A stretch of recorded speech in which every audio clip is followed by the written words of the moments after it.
Hi, welcome to your number one aviation and tourism TV show, Mamaj TV. My name is Joy Ogbebo.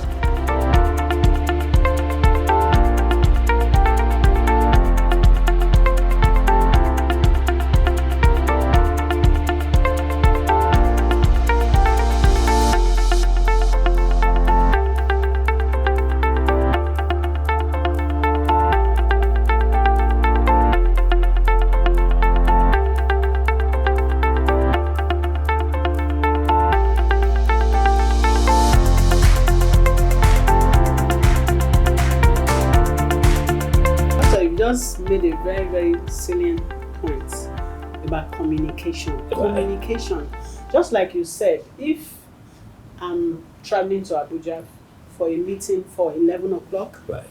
and that is the reason why I'm going to Abuja.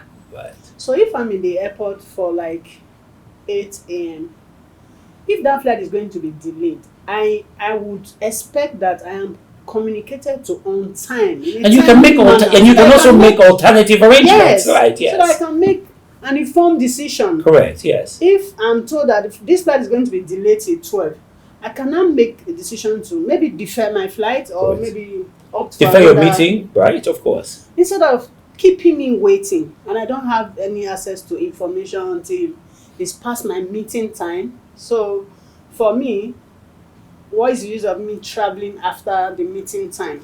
So And you also don't get a refund.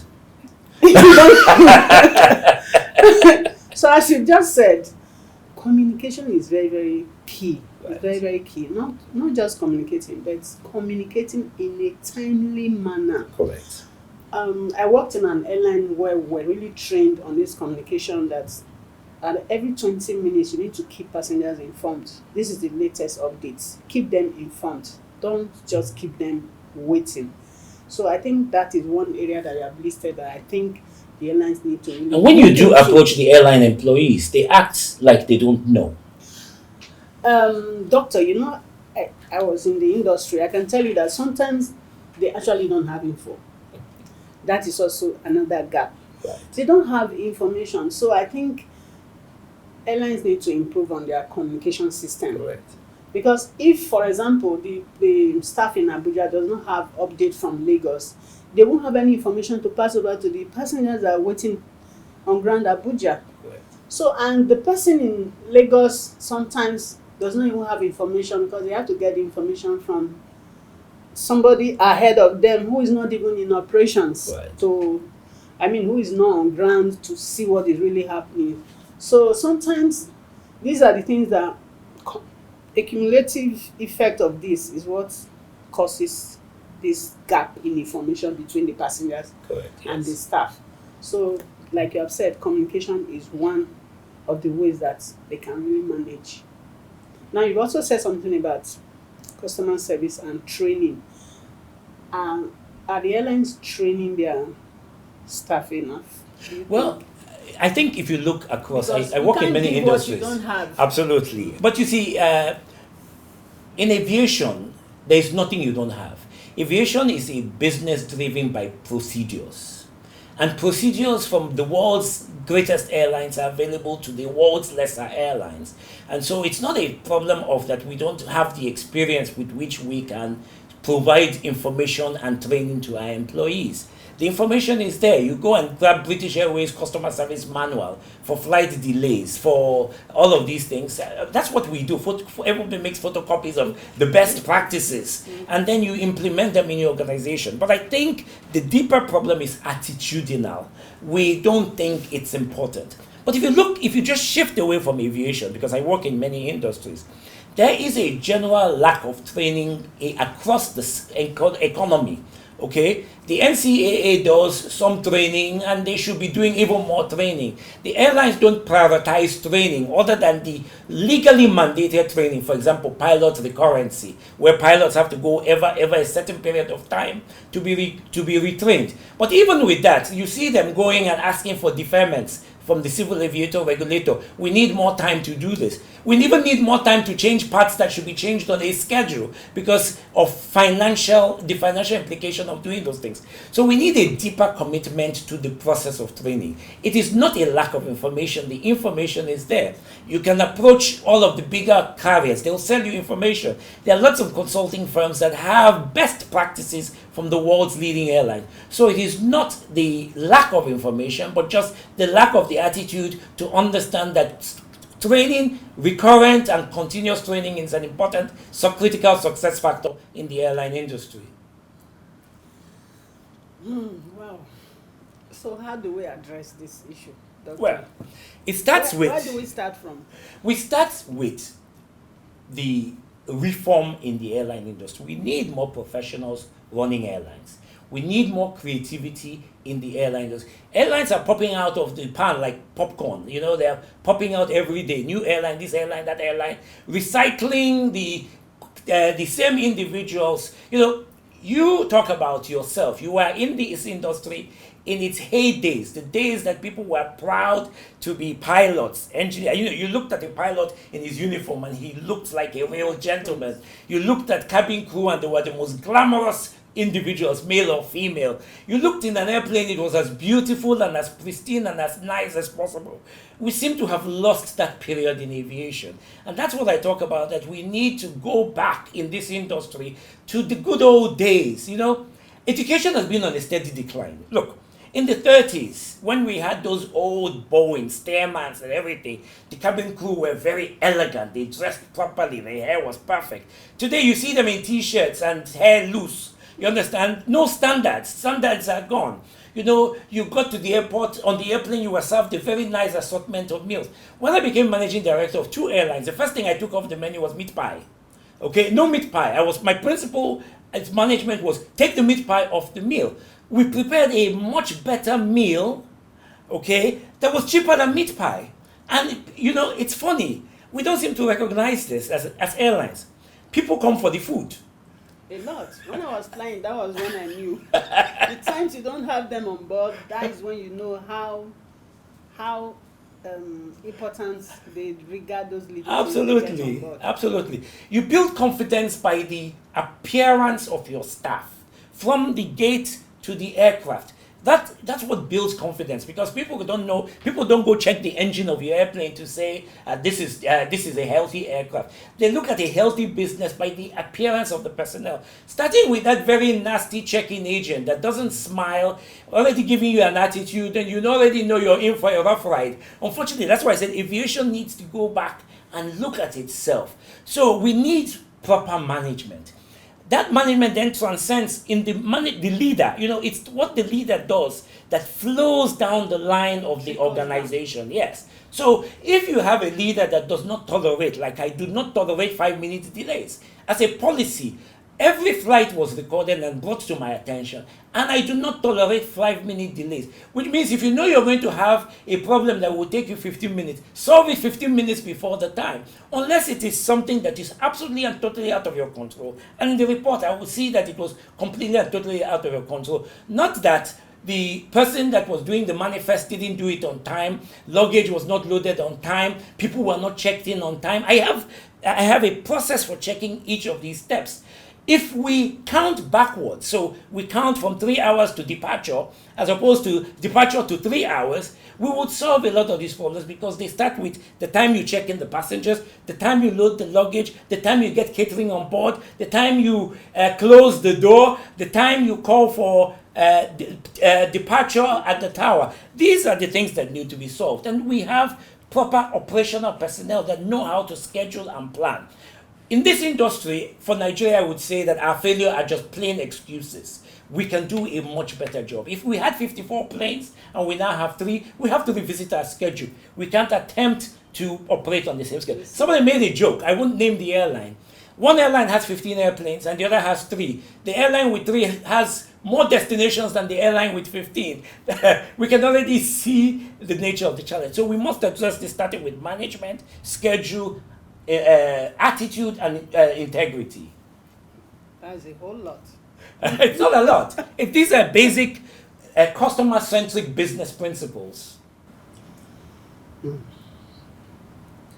Okay, doctor, you said something about in-flight service. Correct. That you had to take up meat pie Absolutely. and replace it with meat. Would you say that operating cost then was much cheaper than what we have today? Well, you see, what we've done, we can't deceive ourselves. Operating costs have gone up, fares have gone up. So it's not like we were performing magic then or we intend to perform magic now. Operating costs have gone up, fuel prices have gone up, handling prices have gone up, even your baggage prices have gone up, excess charge fees have gone up, but fares have gone up. So if we can achieve, in aviation, the key thing for management is load factor. How do I get the right type of equipment? Key thing. The right type of equipment to get the kind of load factor required to support my operation. Why do I have a 737 flying to Akure with 37 people on board? Okay, or why do I go to these destinations where I go full, so like some airlines go long haul? The plane is 450 passengers. I said I wouldn't name any airline. 400 passengers. You go with 132 passengers. You come back with 11. You know. So yes, there's route building, but you don't go to build the route with the largest aircraft. You build the route and grow the equipment, and that's part of the process. So you have to, as a manager, manage the resources available to you. Fares have gone up, costs have gone up. You have to manage your load capacity, right size your equipment. You know, and again, the fact that I removed meat pie, which is a common element, now it's more often a cabin biscuit. You know, so you have to. That's why I go back to the issue of management. Management must understand the business they're in. Aviation is not where you come to learn to run any business, let alone an airline business.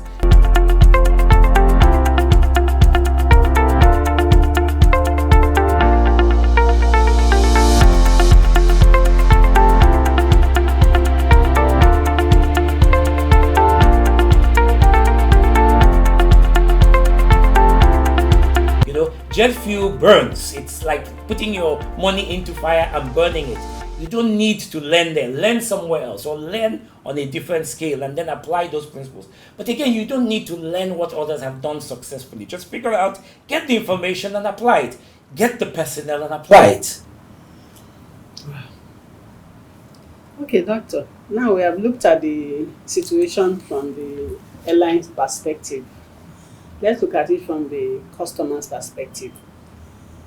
It's natural that you'll be angry if your flight is delayed. Correct. And you're not getting the right information and you're just there. Most people travel for a reason, not because they have nothing to do. So now, if you find yourself in that kind of situation, are there better ways of managing your emotions instead of going beating up airline staff, destroying airports facilities? I was at the airport some days ago and I went to an airline check-in desk, ticketing desk, and the glass on the counter was shattered, and I was like, what happened? They said the passenger missed his flight and he was told to pay an additional charge, and then he was angry and hit the glass and the thing came crashing down. Although they arrested him, but he was calling every other person that he knows. Everybody knows somebody somewhere. So how do you think the passengers can manage the situation? Well, because beating up the airline personnel will not change. Absolutely, I agree. People should not destroying facilities will not change. People should not show rage. But it's very difficult to blame the customer for being angry. Of course, in a customer service, natural. customer-oriented business, okay? Obviously, the person didn't come. Some people come angry anyway, okay? I always say to my people, my staff, and organizations I train, that you must be careful about your passenger-facing staff, the interface between your organization and the customer, whether it's in the airline business, the supermarket business, the car maintenance business. I have a member of staff, and recently I reported an airline security personnel. You understand? He came with whatever rage he had at home. It's not only the passengers that have rage. Your staff come back with some of the challenges they have at home, or maybe lack of salary payment, etc. But always in a customer-centric business, no matter how angry your customer is, your personnel must be trained to temper that rage. Okay? You can't get away from it. So if the customer abuses you, you don't abuse back. You understand? If they make demands that exceed your capacity to manage, the organization needs to have a process for a supervisor that is better trained, or personnel that are better trained to handle such situation, handle the situation. What happens when people break these things and get angry is because they are engaged. Nobody is an animal. I'm not going to be angry and suddenly start breaking everything at the airport. I understand there are consequences. But I can be provoked. While people should not be provoked, while people should recognize the consequences of their action, if the engagement is such that it raises the tempo of the discussion, you're going to have these incidents. And they usually start from promises broken. It's not so much, I can come late, like you said. I came late for the flight. By the departure, one of the things I use examples of my own experience. When I told you I ran an airline where we operate with 7 o'clock departure happened at 10, and people accepted it, so they took any time to come to the airport. And when I came in as managing director, I said, you close the counter 1 hour to departure. If I catch you 1 hour, 59 minutes to departure, I'll sack you straight away. So people come, and they get there first 10 o'clock. The minimum, they come 10 for 10. Not even, they don't come for 11. Those are the ones that come. But they come 10 for 10. And they're suddenly told that the counter has closed. They say, how can the counter close? I still see people sitting there. And that's always the situation when people call me. They tell you that they won't take you, then they take somebody else because he made a VIP call. Okay, so a principle must be a principle. And so people started getting used to it. And I have governors call me and say, and this is customer service, I'm going on your flight. And I say, Your Excellency, if you are not here 1 hour to departure, we cannot accommodate you. I was going on a trip with a friend of mine who is another airline executive. We were going to a wedding in Benin because that was my destination. I was sitting in his house. I went to pick him up so we could catch the flight. And when we were at his house, the flight was at 8. I was trying to make him leave the house by 6, so we get to the airport by 7. And he kept saying to me, but you're the CEO, they'll wait for us. And I was smiling. I was smiling. 30 minutes to departure, my manager called me and said, we're leaving, we'll be boarding now. I said, okay, do the right thing. That was my word. Do what you have to do. So my friend looked at me and said, of course, they'll wait for us, right? We missed the flight. The CEO, we missed the flight. So when people see that happen, they change their attitude. When people come to the airport and they arrive on time, they should board. When they don't arrive on time, they shouldn't board.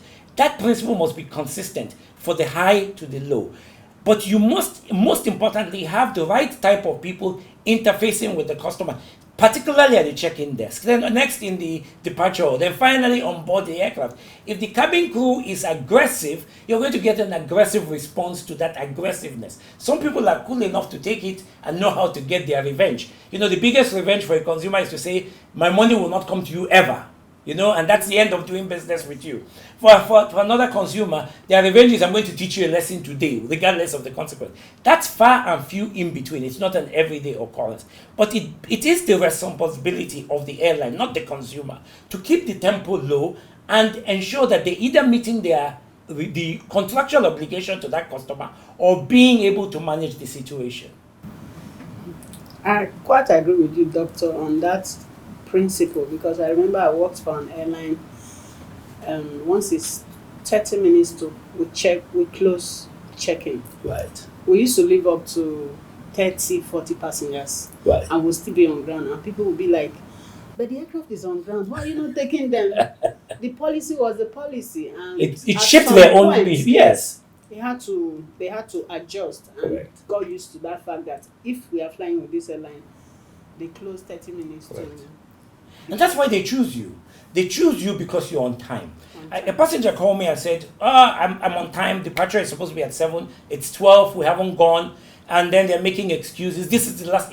I love this airline. I vouch for them, but I'll never speak about them again. Just one incident. You know, so when you raise expectations, you must meet that expectation. But when you don't have that expectations, people come to you as a last resort, and they're saying to themselves, "Okay, we know them," and you don't want to be known with a bad rep.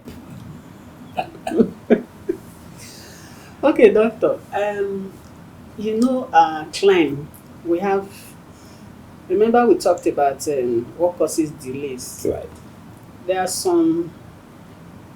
There are some delays that could actually be avoided. Like Genuine delays. when I was flying, we used to Right. have VIP movement. There are Right. times that we're up there for just holding for an hour, and it will impact on all The of rest our of the flights schedule, for correct? the day. Yes. So there are some delays that could actually be avoided. How do you think airlines can really go around this challenge? I was on one of those flights coming Because I out of remember way Abuja. back in 1992, that was when I Yes. started flying. See, today we are still having this VIP movements Correct. causing delays and other things causing delays. How do you think? Okay. airlines can- Do you know that you can create delays and take them to your advantage? How? Very good. I have an example. All the airports in the Okay. south of Nigeria are prone to heavy rainfall, such as it causes a situation where flights are delayed in the morning. And what you have is called a cascading effect. Once the flights are delayed in the morning, then the flights in the afternoon get more delayed, then the lines in the evening get more delayed. And that's why even today, most of the time, it's the evening flights that are delayed, not the day. That is the cascading effect. Okay. I had a situation where we had a flight to Benin, and we told the passengers that we would have a 1 hour delay, and they were not happy because we're having a delay. So they called their friends at other airlines. It's like I said, I won't mention the airline. And the first airline, very good airline known for safety, took off. They said, but they have gone. The second airline, biggest airline, had taken off. And the third airline had taken. So people were telling us, you people are lying to us that you are not, there's no reason for your delay. You're just keeping us. You must have some other problems. And we said, emphasize to the customer when these delays happen that we put their safety first. We regardless of whether all our airlines fly or not, their safety is a priority to us. And what happened? 1 hour later, they called their relatives at the destination to ask, did those other airlines that took off land? They said no. One had been circling for like 15 minutes. The second one was inbound and was also going to circle. And now 2 hours It's more later, expensive to burn fuel. well, you see, what we do is we do what kids do with little airplanes. We fly, hoping that by the time we get there, the place will open up and we'll land. Our principle was that if it says it will not be good, then we don't go. Okay? So it's cheaper to be on the ground, both from a cost point and from a safety point. 2 hours later, because it's a 1 hour destination, 2 hours later, they're all returning. Now, what did we plant in the mind of the consumer? That we take we give the highest priority to their safety. So you can change a communication to your advantage if you do that. But of course, they're cascading. And I told you when we talked about cascading is that when you are already 2 hours behind on the schedule and your turnaround time is 30, you need efficient managers that try to close the gap during the course of the day, because there are always going to be times when the airplane is sitting on the ground for 1 hour or 2 hours and so on. So it's not like the plane, we don't have that 18-hour utilization. I consulted for one of the largest airlines in Africa, and they came into the West African market with the intention of 18-hour utilization. And I told them, you're not going to get 18 hours utilization. Today, they fly with 6-hour utilization. And they are a subsidiary of Ethiopian Airlines. So they had all the experience to boot. But we told them, Ethiopian may know how to do Ethiopia, but when you come to this region, this is our region. It is not the same thing. So what you then do is that during that period, and that's where the problem is occurring, again in management. The plane flies to one destination, it sits on the ground, it's already late, it sits on the ground, you try to close that gap. Then there are times in the day when you're switching crew, you're changing, doing configuration, you're resting, you're taking crew rest and so on. You try to compress that time. The problem is we don't in this industry. We don't try to compress the time. Everybody is like a robot. This is how we do it, and this is how it's going to stay. The one we can't do anything about is executive movement, and we're hoping that the regulations that we've indicated, we're not allowed. In the situation I was talking about, I was sitting with some VIPs, And we were circling Lagos for about an hour. And then the pilot called an emergency and said he's low on fuel and declared us to land, you know. And I was sitting in front of the airplane. I had low on fuel. I'm a pilot. I knew it had consequences. So all I did was quietly sit and look out the window and look for where we'll ditch, as if I was responsible for the ditching, you know. But yeah, we can't help VIP movement. We cannot help weather-related events. But when these things occur, it should only happen for 1 or 2 instances, and we then try to close the gap along the way throughout the course of the day, rather than just keep extending that time, extending the circle, and then suddenly your 7 p.m. departure is happening at 1 a.m. in the morning. It goes back again to management. Well, doctor has said it all. If I have to sum it up, I'll just sum it up to mean that we need to look at our communication. Communication is very, very key if we have to be able to manage flight delays. Attitude to work is very, very key. And training is very, very relevant, very important, especially for passenger-facing personnel. And also agreements between service providers, and monitoring to make sure that the different providers are meeting up to expectations. Right. In that way, we are able to not totally eradicate flight delays, at least we'll minimize it to a certain percentage. Doctor, I hope I summed it up well. Yes, you did. So it's been interesting, and it's been an interactive section with Dr. Alex Nwuba. Thank you so much, Doctor. My pleasure. My pleasure being on the show. Thank you. Thank you. That's where we come to the end of our show today. Thank you for watching. Remember to follow us on all our social media platforms. See you again soon.